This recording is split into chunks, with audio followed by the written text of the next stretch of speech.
Kemudian dalam Quran surat Al-Mu'minun ayat ke-86 Allah Subhanahu wa taala berfirman, "Qul man rabbus samawati sab'i wa rabbul arsyil azim?"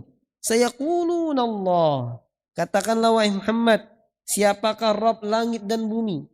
Siapakah Rabbnya langit yang 7 dan Rabbnya arasy yang besar? Maka mereka akan menjawab, Allah. Dan ini adalah dalil-dalil bahwasanya semua orang musyrik di zaman Nabi pun mengakui tauhid rububiyah. Dan ini bukti tauhid rububiyah enggak mencukupkan orang untuk menjadi orang yang bertauhid, tidak memasukkan mereka ke dalam ranah keislaman. Kemudian kaidah yang kedua. Kaidah yang kedua, annahum yaqulun ma da'awnahum wa tawajjahna ilaihim illa li talabil qurbati wasyafa'ati. Kaidah yang kedua, bahwasanya mereka mengatakan, mereka di sini orang-orang musyrik. Ya. Bahwasanya orang musyrik mengatakan, kami tidaklah menyembah mereka. Menyembah mereka ini menyembah patung, menyembah pohon, menyembah kuburan, pokoknya menyembah selain Allah itu. Tidak ada mereka mengatakan, orang musyrik mengatakan, kami tidaklah menyembah mereka dan tidaklah kami menghadapkan wajah kami kepada mereka kecuali agar mendapatkan kedekatan dan syafaat. Agar mendapatkan kedekatan dan syafaat. Oh, kami nggak nyembah kuburan ini. Kami sekedar berdoa menghadap yang di kubur ini biar kami dekat. Biar dia menjadi syafaat kami kepada Allah. Oh, kami nggak nyembah orang soleh ini. Kami cuma minta pertolongan dia agar menjadi syafaat kami. Memberi syafaat kami kepada Allah. Gitu. Oh, kami nggak nyembah patung ini, nggak berdoa kepada patung-patung ini kecuali agar dia menjadikan syafaat kami di hadapan Allah. Itu kata mereka. Orang yang seperti ini masih mengakui Allah Tuhan tapi dia nyembah juga selain Allah, berdoa juga kepada selain Allah, tetap dikatakan musyrik. Fadalilu kurba, dalil kurba, dalil mereka minta kedekatan adalah qauluhu ta'ala, firman Allah Subhanahu wa taala, Quran surat Az-Zumar ayat ketiga. Quran surat Az-Zumar ayat ketiga. Allah Subhanahu wa taala menceritakan, "Walladzina ittakhadhu min dunihi awliya'a ma na'buduhum illa liyuqarribuna ila Allahi zulfa." Dan orang-orang yang mereka menjadikan Tuhan, menjadikan pelindung-pelindung selain Allah. Mereka mengatakan, kami tidaklah menyembah mereka kecuali agar mereka mendekatkan kami kepada Allah dengan sedekat-dekatnya. Itu. Ini perkataan orang-orang musyrik di zaman Nabi.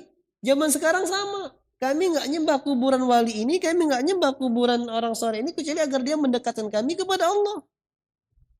Sama, semakna. Innallaha yahkumu bainahum fima hum fihi yakhtalifun. Sesungguhnya Allah akan menghukumi antara mereka apa yang mereka perselisihkan.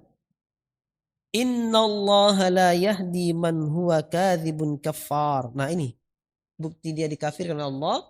Sesungguhnya Allah tidak memberi petunjuk kepada siapa yang pembohong dan kafir. Jadi Allah katakan ucapan mereka nyembah itu selain Allah agar mendekatkan diri kepada Allah adalah kebohongan dan adalah kekufuran. Ya. Bahkan Allah Subhanahu wa taala menegaskan lagi dalam Quran surat Yunus ayat ke-18. Jadi kalau antum punya matanya mungkin ngerti. Yang ini matanya tadi. Ya saya baca matanya. Sekarang saya jelaskan. Allah tegaskan dalam Quran surah Yunus ayat ke-18. Allah berfirman, "Wa ya'buduna min dunillahi ma la yadurruhum wa la yanfa'uhum.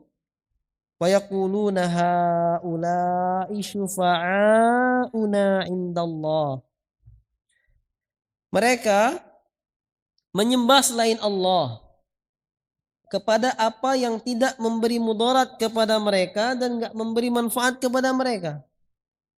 Dan mereka mengatakan itu mereka-mereka orang-orang atau zat-zat mereka-mereka yang disembah itu adalah penolong-penolong kami di hadapan Allah.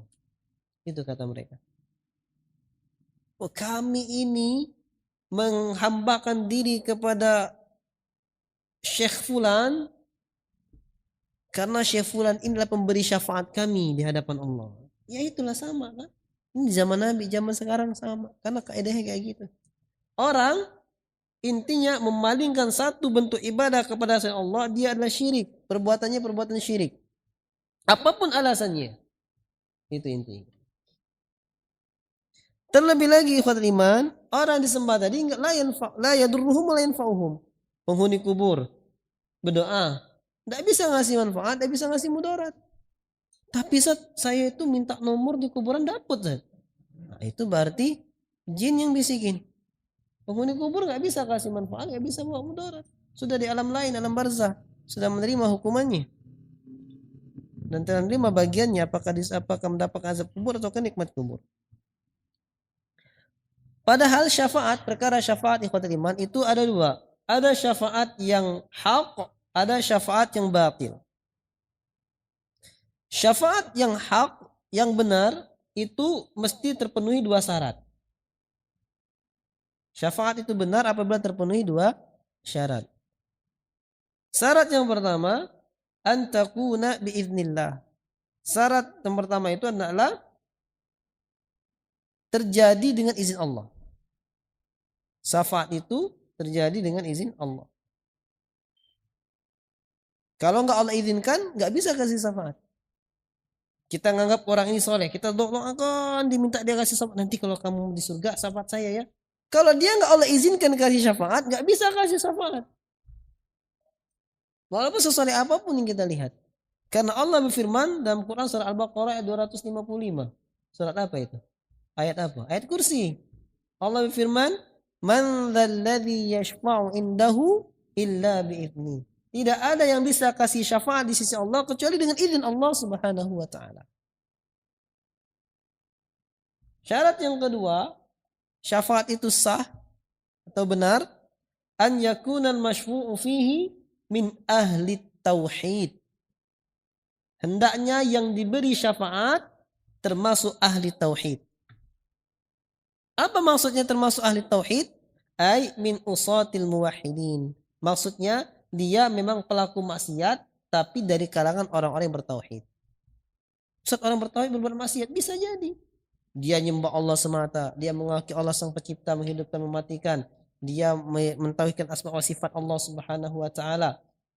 Tapi dia misal pernah berzina misalnya. Kan dosa besar. Dia durhaka sama orang tua, ini dosa besar. Atau dia pernah bohong, ini dosa besar. Tapi dia tetap bertauhid pada Allah. Nah, yang seperti ini yang dapat syafaat. Ya, yang dapat syafaat adalah yang ahli tauhid, termasuk perkara tauhid walaupun dia min usatil muwahhidin, termasuk orang yang berbuat maksiat dari kalangan ahli tauhid, ini yang dapat syafaat. Kalau dia ahli syirik, tidak bisa dapat syafaat. Ya, dia baik sebaik apapun, tapi syirik nggak bisa nanti manfaat. Kalau dia berbuat syirik, Allah dah bilang, Allah nggak ampuni dosa syirik. Kalau Allah kasih syafaat, Allah bohong dengan firman-Nya. Dan Allah nggak pernah dusta dengan firman Allah Subhanahu wa taala. Makanya syaratnya termasuk dikasih izin sama Allah kasih syafaat, yang beri syafaat dikasih izin, yang diberi syafaat termasuk ahli tauhid. Itu sebab bisa mendapatkan syafaat.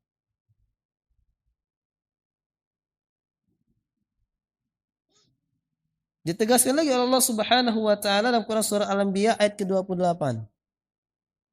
Wala yashfa'una illa liman irtada. Dan tidaklah mereka memberi syafaat kecuali kepada siapa yang diridhoi. Yang Allah ridhoi orang-orang ahli tauhid.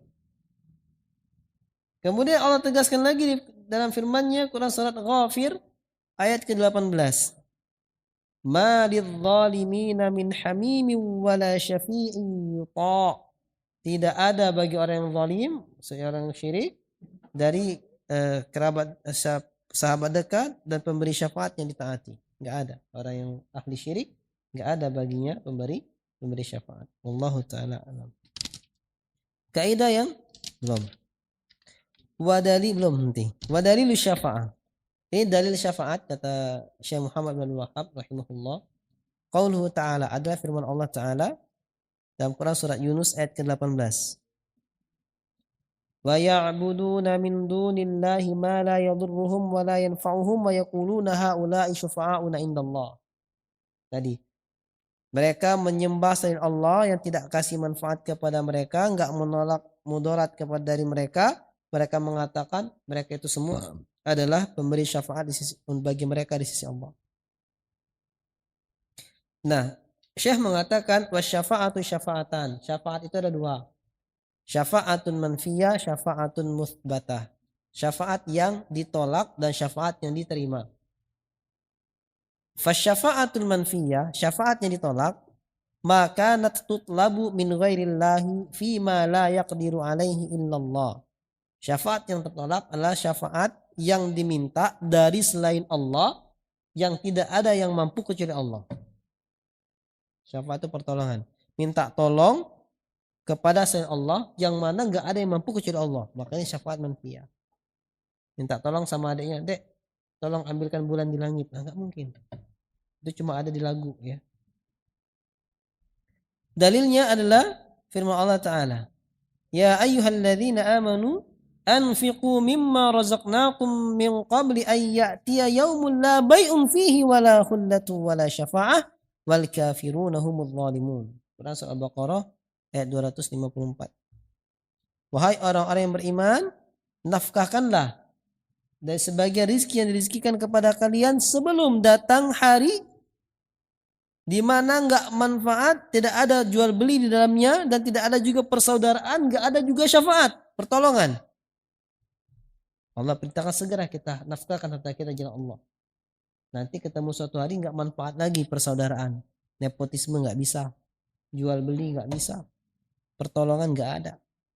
Wal kafiruna humudz zalimun, dan orang-orang kafir mereka orang-orang yang zalim. Ini dalil tadi yang orang zalim itu orang kafir maksudnya. Dan syafaat musbata, syafaat yang diterima adalah hiyallati tutlabu minallah, syafaat yang diminta dari Allah.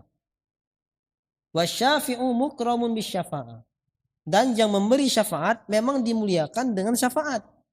Siapa di antara yang dimuliakan dengan syafaat? Nabi SAW dimuliakan dengan syafaat. Al-Quran dimuliakan dengan syafaat. Puasa dimuliakan dengan syafaat.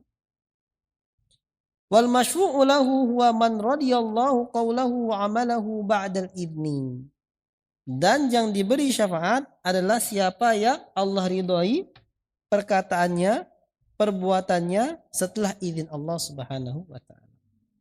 Sebagaimana firman Allah Subhanahu wa taala, man dzalladzi yashfa'u indahu illa bi'idznih. Enggak ada yang bisa memberi syafaat kepada di sisi Allah kecuali dengan izin Allah Subhanahu wa taala.